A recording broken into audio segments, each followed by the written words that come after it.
Welcome everyone to the reading of our anthology, Opening the Gate. This is our first reading for this book. And we're just waiting for everyone to come on in. We'll get started in just a few minutes. Larry. Becca, for the purposes of the recorded meeting, perhaps give us an introduction as to the provenance of this book and how it came about.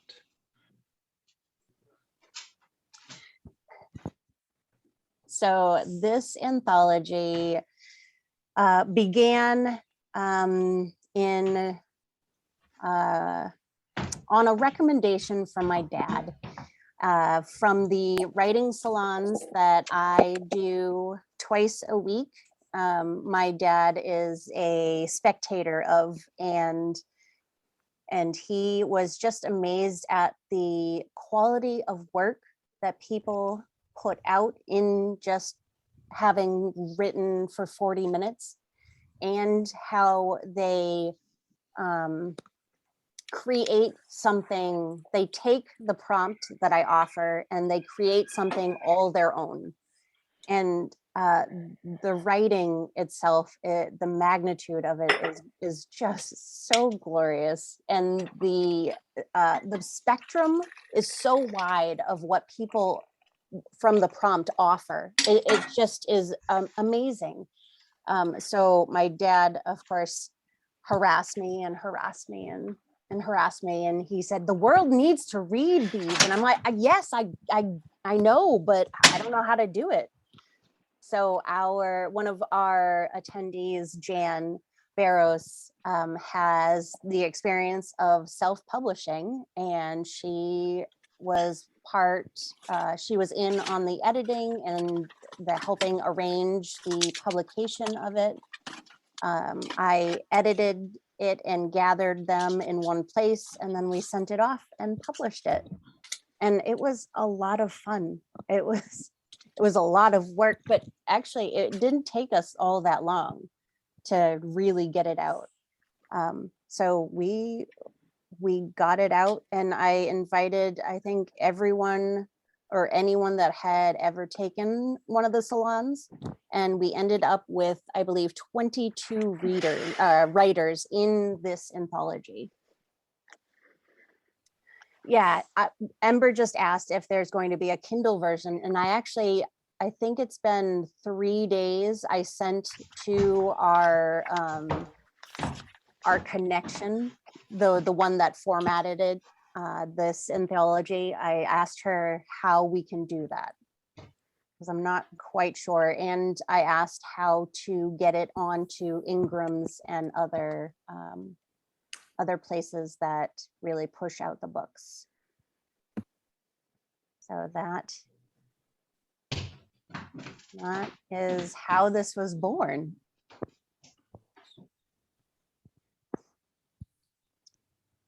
And it all What's came nice together. in the Amazon listing is that many of us who contributed to the anthology or actually appear on Amazon, which is kind of novel.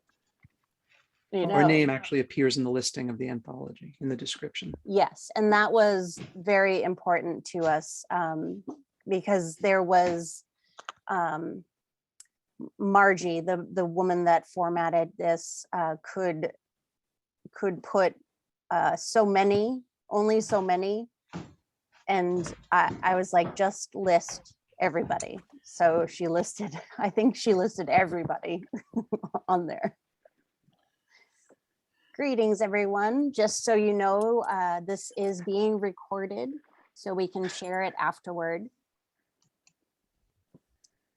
Does anyone have any questions about the anthology or about Becca's workshops? I know many of us are old hands and have been attending many or most of them or all of them. But out of the people who are coming in as visitors, does anyone have a question about the salons that resulted in the poems of this book?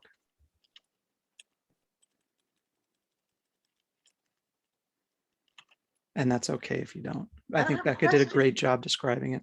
But I will make a comment that I just went with my neighbor to see the Egypt exhibit at the Portland Art Museum. Mm. And it was really fun. Because I walked around and looked at the artifacts and saw all these gods and goddesses names and thought, oh, I wrote a poem about that. Oh, we wrote a poem about that. Oh, I remember that one.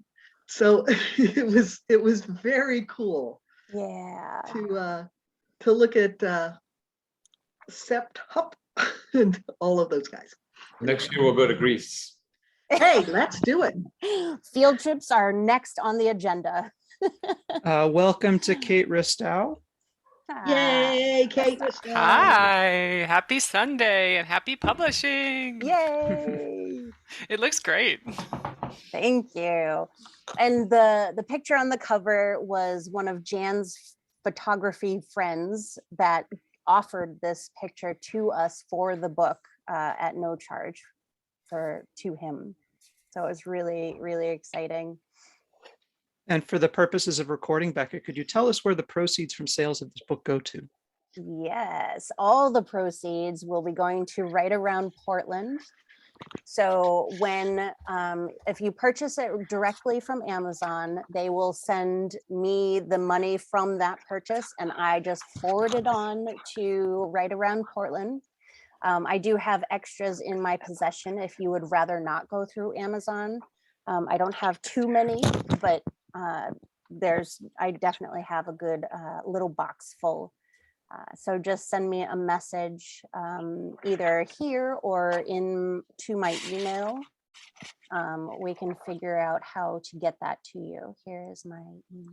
And for anyone who doesn't know, Right Around Portland is a local Portland area nonprofit that seeks to bring writing instruction and inspiration to high school students in the public school system and other activities that are really geared toward people who are under 18 and who in many cases might not have access to the resources that we as these adults that we are take for granted. That's right. And they do offer quite a number of writing workshops that you can attend yourself, and anyone, any age, all ages can attend. They do some really great work and they've been really fabulous to work for.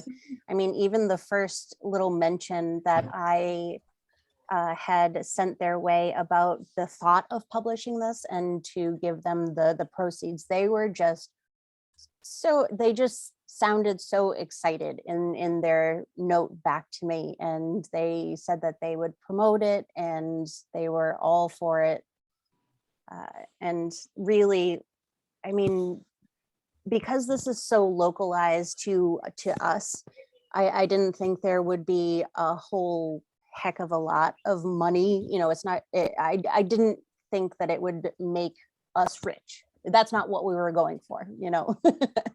but to put the little bit of proceeds, and instead of dividing them up to 22 people, just put all of that into one nonprofit, and that small amount of money would make such a big difference and can make a big difference, as some of you know, working with nonprofits. Yeah. Thank you, John, for reading all the chats.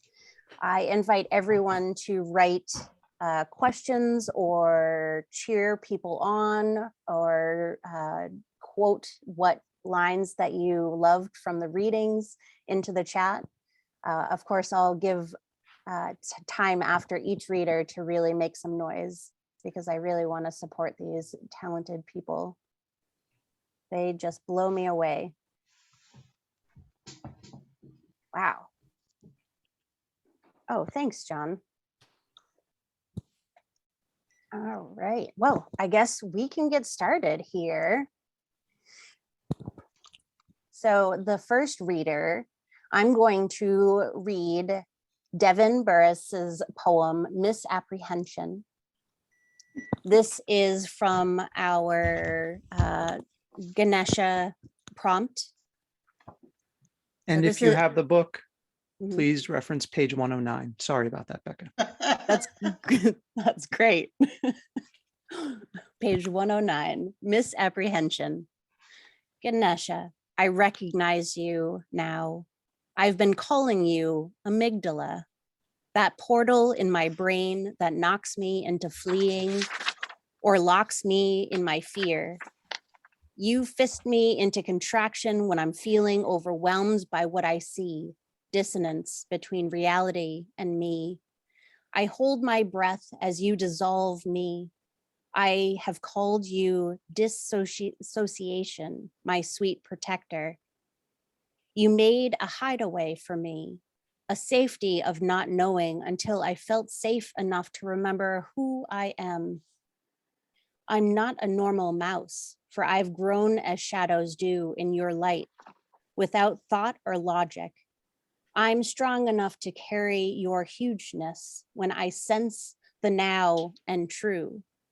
As I do, you unblind my eyes. I see the lessons from these quandaries. I dream of Dumbo's feather and the power of belief. I find the treasure there within my dung. Yay. Woo. Devin, that was just a gorgeous poem. I really love that piece. Thank you. Thank you for letting me read it. And this, and not all of the pieces in this book are poetry. A lot of them are. With the salons that I lead, there's no rules on what you need to be writing. You can write whatever you want. And because I am a poet and a poetry lover, I usually tend to attach a poem to the prompts that I offer to. So thank you again. Our next reader will be Catherine. And if you can mute yourself while we read, just to keep out any background noise, and then you're welcome to unmute after the reader is done reading to make some noise. Thank you. Catherine, please. I'm Catherine Ellers. A bonfire. I will not write of these times. In the Civil War, Confederate bodies lay where they fell. At Gettysburg, 3,000 horses neighed and cried to no one as day fell. Tonight, Union bodies buried in farmland will seed next year's grain. Were I wife or mother waiting for the beloved or word of him, I would have gone to that field, looking for his broad back, a cross beneath his blue. Some soldiers piled up in death closed ranks against the intruder. The primacy of death fuels our corporal fire.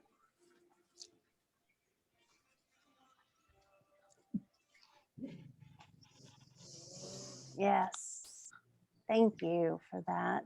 Thank you. Thank you, Catherine. And Jeannie, would you like to go? Sure. I'm going to do A Tale of Two Cats. It's on page 70. If I believed in other gods, I think today would have to be the god of cats. My new little god, rescued last Sunday from the Humane Society, who rescued him from another shelter, is busily typing on my computer. OPK0P negative equals \. I'm not sure what it means, but it may be better than my poem. We'll see. My other cat goddess, 13-year-old Star, hates me today, even while she tries to find her own place on my lap. Nick Furry, the new god, is unimpressed with her hisses, while still cautious of her flicking claws. Furry has claimed Star's food bowl, her water bowl, her window, her litter box, her toys. Yes, Furry has his own stuff, but obviously Star's stuff must be better. Not that he can see it well. He was born without one eye, and they tell me the other one doesn't work well either. It works well enough to claim star stuff, but maybe he can smell her on it. He fell in the bathtub twice last night trying to get close to me. He can't see what he's doing, or maybe he can. Be careful of the claws. If he can't find me, he sobs on a very high pitch until I call his name. I think the cry is his superpower. Even Star can't ignore it. Are we their God, or are they ours? Don't be silly. They own us. Bow down and worship. Yeah.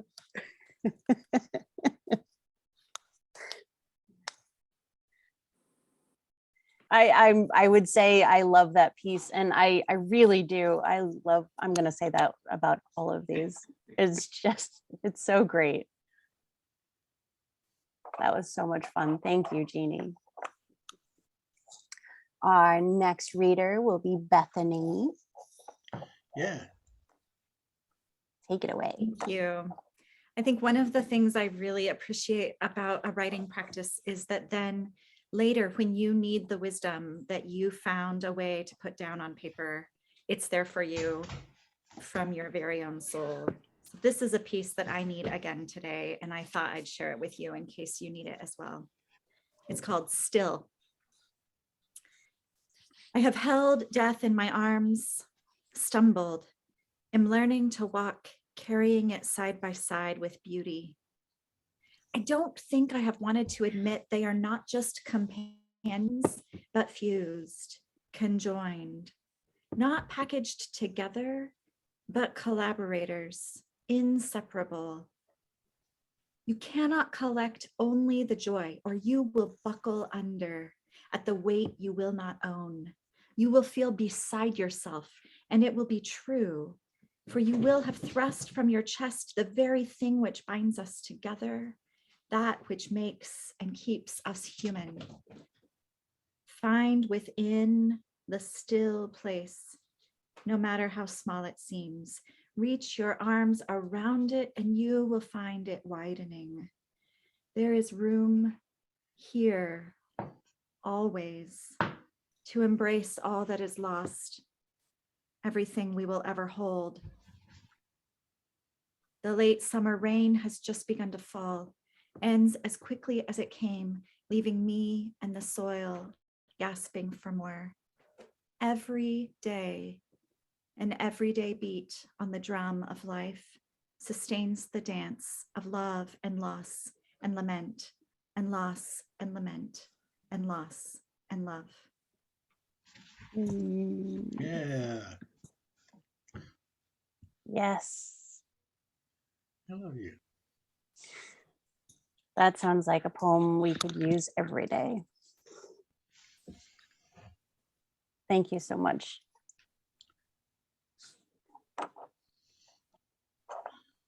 Yeah.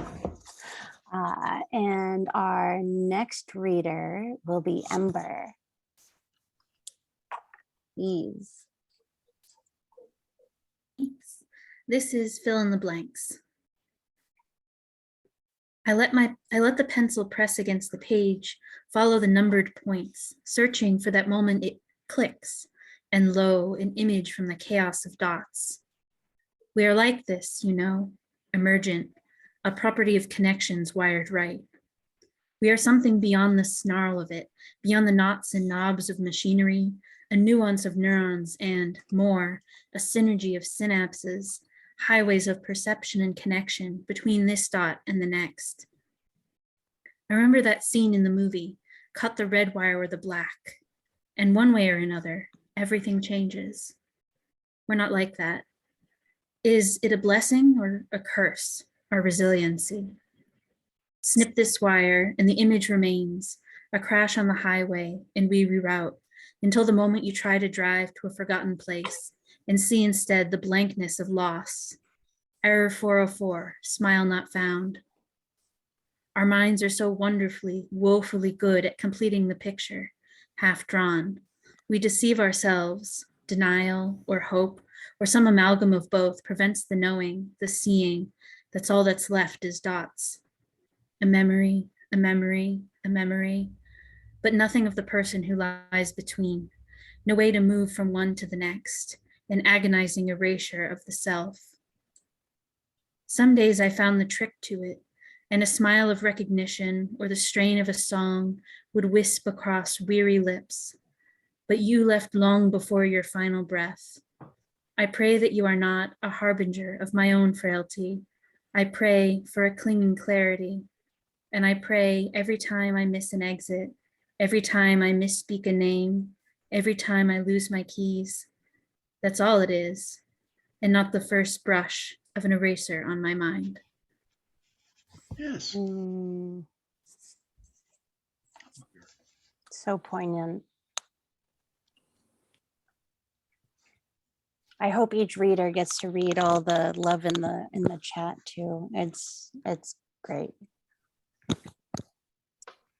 And for we're about halfway through our readers, because the readers so far have chose to read one piece of theirs. If you have any questions or comments or anything to say, please raise your hand or interject as you would like. And in the chat is good too. I will try to capture every single comment and question there might be. And I think John is on it too.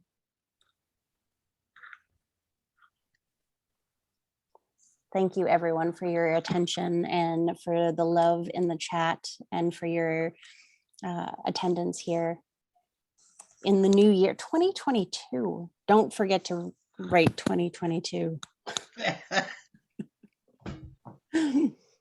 This is, yeah, that's crazy. Thank you so much, Ember. That was gorgeous. Our next reader is Sue.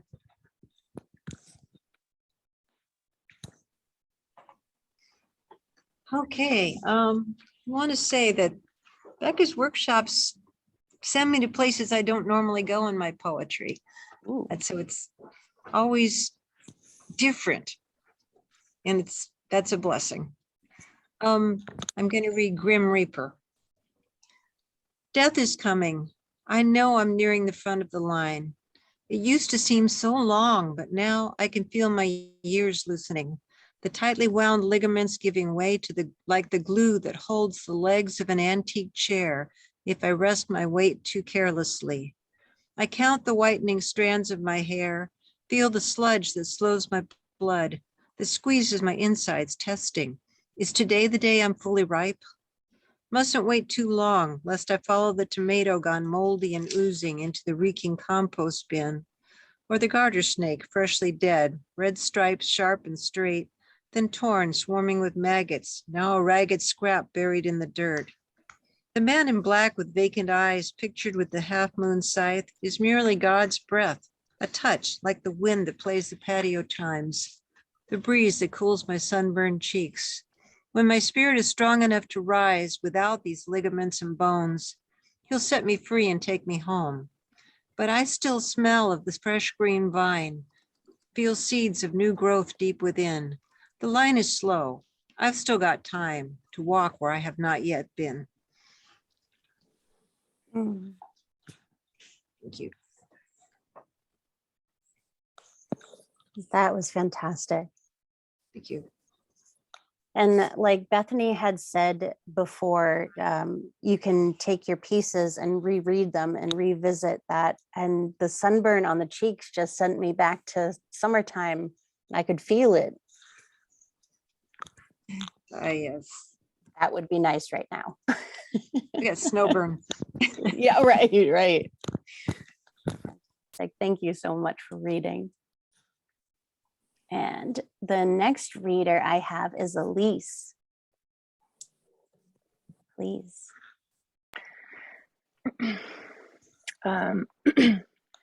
I think in my writing in general, I have been exploring themes around wanting to give the planet and her creatures beyond the human species a voice. So this one is related to that. when you read it in its on paper, the animals in here all are capitalized names basically, and I just feel like that's important to know. And this poem is for them. Fox, box, hot locks, hawks and socks, that flummoxes, but still Fox rocks the epochs with her knowing moxie, that trickster. Mixed her up with a wicked man who thought he knew it all, spun around without a sound, kin and kit alike looked around and shat. Nothing was as it was, all unbound of the most natural order. 1,000-year trees died, rivers dried, winds whipped and flied into a naked, fiery rage intent to blaze the terrain, drain the mainframe of the man-made train intent to crucify her nature. Disgusted, Fox knows its prey. They stand, lock eyes with the fat, farting, flatulent, flaccid man who calls himself a warrior, a leader, an ingenuity master, a top-of-the-line breeder, while swan, leopard, whale, and spider gather behind them, deadpan, watching. No human words are spoken, but will he listen to the vision Fox has to offer of a land abundant, not broken, and quite a bit softer? Or will he drag it all down to hell, taking Fox and kin with him? Yeah. Woo. This is a great example of how writing can be the words used are so fun, and the tone of this piece is so serious too. And it really can rock a reader. Thank you for sharing. And we're down to our last reader. Does anyone have any questions that I've missed in the chat or that you have that have come up for you right now? Okay. Our last reader is Tia. Thank you, Tia. My pleasure. I have been so sustained by the writing salons that it just has been phenomenal. And so for all of you who have written with me, I really appreciate it. I appreciate your poetry and your support. And Rebecca and John as well, thank you so much for including me, even though I'm hundreds of miles away. It's been great. I'm going to read Trapped on page 126. This comes from a picture. And one of the things I realized in the salon is that I write a lot of things about my mother. So here we go again. Trapped. Female spider's maternal instincts captured in 99-million-year-old amber. Smithsonian Magazine, September 17, 2021. If I could have warned the mother, I would have said, don't. Just don't expect that a maternal instinct will carry you on its back to fulfillment for you and the children. Unhappiness dogged your steps, snapped at your heels like the neighbor's corgi, forcing you to always try harder, run faster, to stay tight in the bubble belief.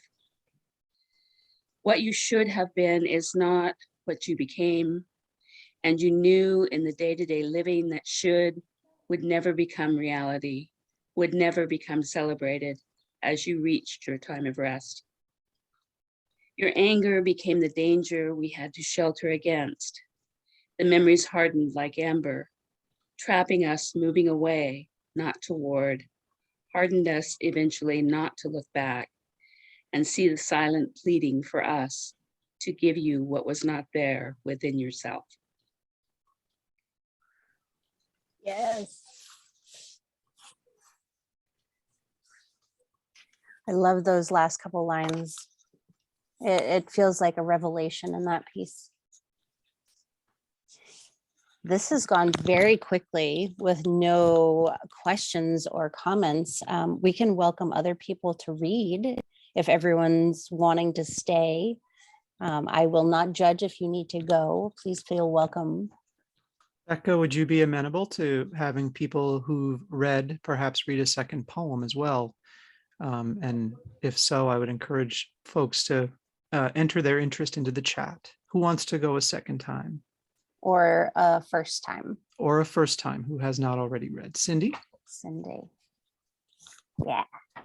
Thank you. This one is the last one in the book, and it was actually written.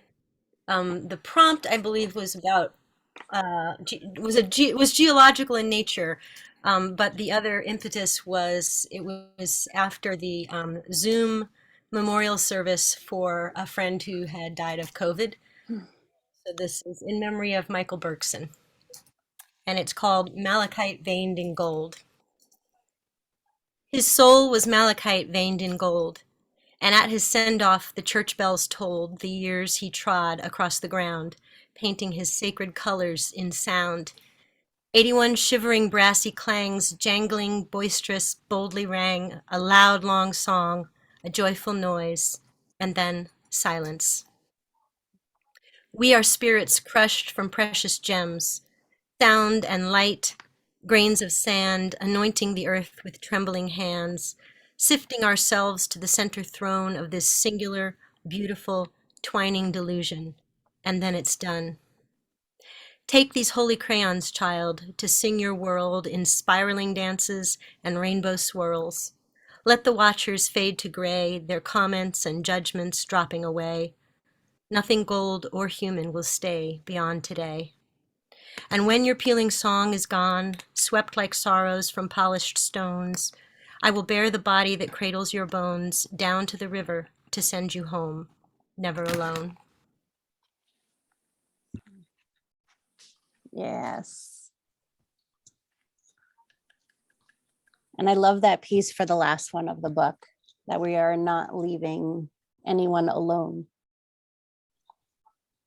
Thank you for reading. So out of the chat, in order of interest, I believe, Melinda, you're up. Thanks, John. Thanks, Becca. Thank you, all you brilliant people, and all you brilliant people who haven't written it yet. You're just about to be brilliant. And I will join with everybody's praise of Becca and John and our community that expands here and welcomes. And I do want to mention, since I have a couple of friends here that have come to this from a scientific background, one of the things that the prompts have done is to take mythologies, world mythologies, started with Greek and Roman. Right now we're in the middle of Egypt. Some Hindu, we have lots more to go, some Native First Nations folks. And that's been a wonderful jumping off point, I think, as prompts to look at these energetic beings, these energetic figures. And then the other thing we talk about is dogs. So this is on page 84, and it's called A Kind Joy. The sound of two pups watching, miniature, four-legged mystics watch, whole heads, double-minded, typewritering in uni-song, back and forth and back as the woman flips pages, searching. They are helping her find truth, sentient, but with unarticulated tongues that we Homo sapiens struggle to understand. They resort to synesthesia.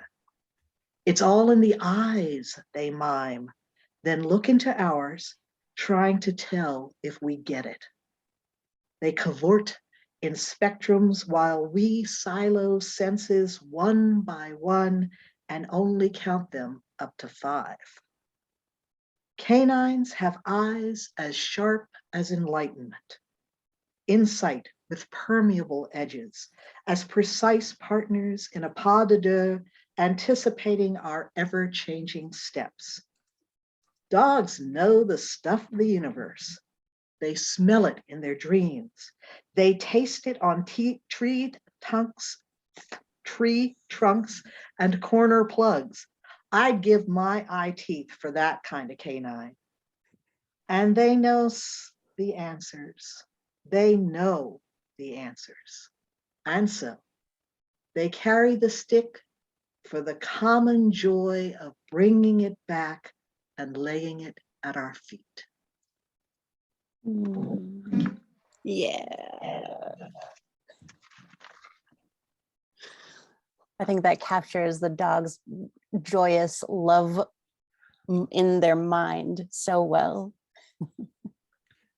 Our next second round reader will be Tia Hudson. Welcome, Tia. Oh, thank you. I said when the sound was off.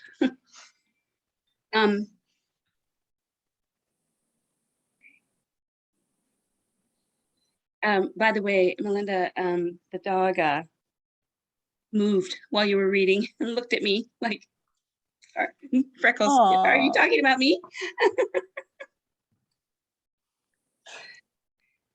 This is on page 127, and it's about some time I lived in the Portland area. To hold all the beauty and sorrow from Flowers by Cynthia Zarin. As I let the dog out for her morning conversations with passing neighbors and their dogs, I looked to the side of my little concrete porch at the lilac bushes set on both sides. I remember when we bought them. You lived in Oregon. I was a 3-hour drive north. We traveled to each other like hummingbirds drawn to sugar water. Until I came to stay, left behind the lilacs in favor of Japanese maples, hydrangeas, tulips, a silver and lapis ring on my finger. I held on to you and me, surrounded by anguish and drama, held you despite the hurt, the pressure, even the hatred.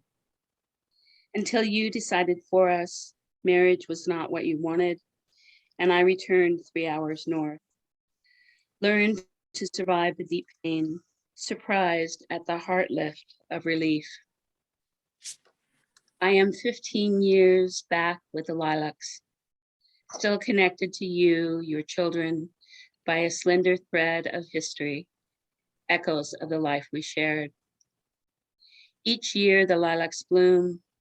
I kept hold of what took me beyond the memories of passion, beyond the hurt of betrayal.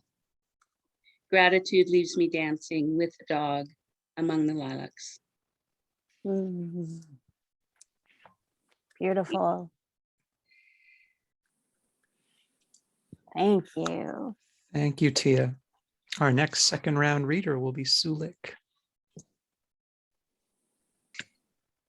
Okay, I'm going to read Little Toes on page 48. I can't be snow. I am sand. Warm grains that massage bare feet. Bits of shell, glass, rock, and bone. Fine remnants of everything worn smooth and small by the kneading of the waves. Hugging arches, heels, and toes. Clinging to wet, goose-pimpled legs of children dancing in the foam. Soothing the rough calluses of elders walking hand in hand. I saved the footprints for a while until fringes of ocean softened them, melting the edges, merging the toes, freshening the beach for other feet. Snow is so cold, so colorless. No red bathing suits or butterfly kites, aqua flip-flops or mermaid towels. Snow looks like powdered sugar, sweet. Its flakes whisper on window glass, but it bites the naked little toes, cuts the swollen, dark-veined feet. Pretends to be a place to play, hiding hard ice underneath.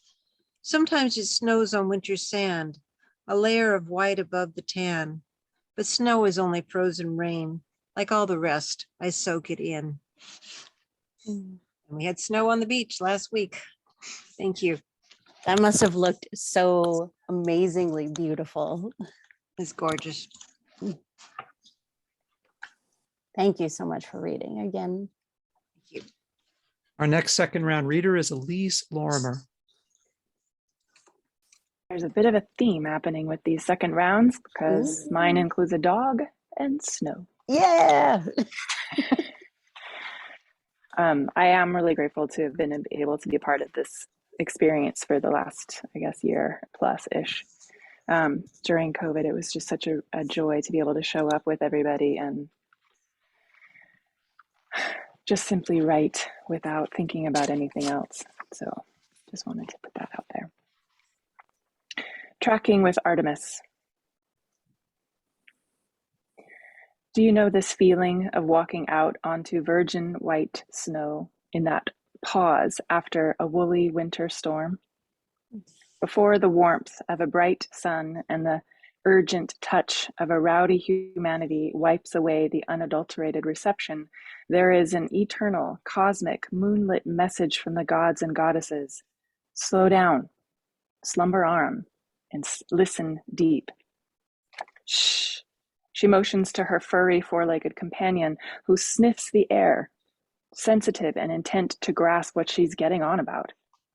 They step, silent and reverent, hunting in the long night's moonlight, tracking the muse across the cool, lit, starry lands and skies, pursuing the scorings and marks meant to spark a potent dawning within, renewed and ready for the emerging light under the next worm moon. Shh, she signals again, like Ursa Major, that giant, gentle bear of a thing who ever lumbers through the night sky.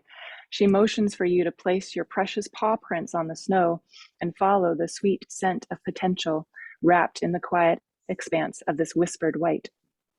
Feel into that eternal yearn to grow, yawping like the hunting dog of Artemis, and proceed. Playful and innocent, perhaps unaware, you are being tracked too. Yeah. I love that. Thank you very much. Yeah, that last line is really good. Our next reader will be Cher Coleman. Hopefully my background noise won't interfere. Doing the laundry. So I think I'll read Fig and Plum, which is a summer poem. And it always helps me to remember summer. Fig and Plum. Little balls, little moist purple sacks, glorious pink fingery tendrils of taste. On the day I say to myself, love this dry fire starter place. Stop the mind fear race away. Stop saying I don't want to stay in a summer land without dew or you. Purple prose almost holy, perhaps a prayer. Red bleeds into blue, prodding, poking further, seeking something true, expanding my spectrum of light. For this life tender as a bud, as an orchid, a lotus from mud, simply see beauty raging or weeping or still. Acts of staying, tending one little parched garden, trim dry leaves of aster, prop tomato plants with new care, water as needed, mindfulness, heated, clip, snip, fast growing weed trees. Walk downtown, leave the car, it's hot, but town is not far. And remember, go to the library, insight inside, buy a crystal, an essence of earth light compressed. My companion's book and rock lift my walk home. All that I see says love, even me. I remember the fig tree against the back fence. Hear it whisper, come see. And here, small miracle fruits exposed to the sun, they stay hung on the tree for the birds and the bees, little packed parcels of pleasure. Oh, please. Gather the ladder, or rather stretch, reach and draw down. A fig tree bends like bamboo. And while I'm back there, more purple calls. There in the dirt, fruit falls from a neighboring tree. Are these too for me? Plums, purple deep in the sun. Thank you. And I just want to say this has been an incredible connection with everyone week after week after week. I absolutely know it sustained me and continues to, and I'm so grateful. Thank you. Thank you. Thank you, Cher, and thank you to all. Our next reader will be Larry Cohen. Thank you. To be a published poet was something that I never imagined at all. And to be a published poet with this incredible group is such an honor. This is called The Stone World for Orpheus, poet, musician, reluctant visitor to the underworld. In the stone world, you'd be forgiven for assuming that things hold their shape. You'd be wrong, but you'd be forgiven. It's said that Orpheus could make beasts and trees dance, even rocks. The secret is to make your voice water. The secret is to count 4 beats for every 10,000 measures. Orpheus lost his beloved Eurydice twice. That made him an expert in grief. He opened a chain of self-help centers. The call center plays award-winning hold music. They offer grief workshops, retreats, hot stone massage. The ads say, if you sing to the stones, they will dance for you. It worked for me. Halved my grief, then halved it again. Half and half again. Grief's arrow never getting to 0, but close enough, close enough. I love that this piece was the last one to end this amazing reading and our first reading of our book launch of the anthology. Thank you, Larry. That was wonderful. And a poem about grief can be so uplifting. I was not aware. Thank you so much. So thank you all for attending and listening. I hope you found as much joy and love in these pieces as I did, or I do. Please donate to Right Around Portland if you can, or another nonprofit. They will always appreciate anything that you can give. Our book self-published on Amazon.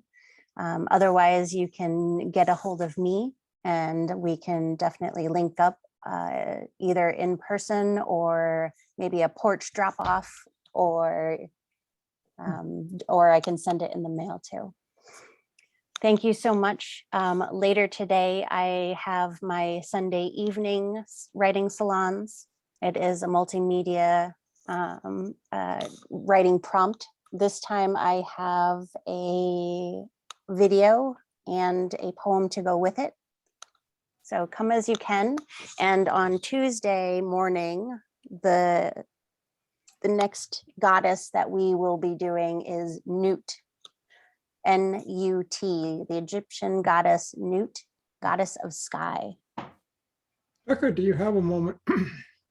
Yes, absolutely. Yeah, I'm not a writer, I'm not a poet.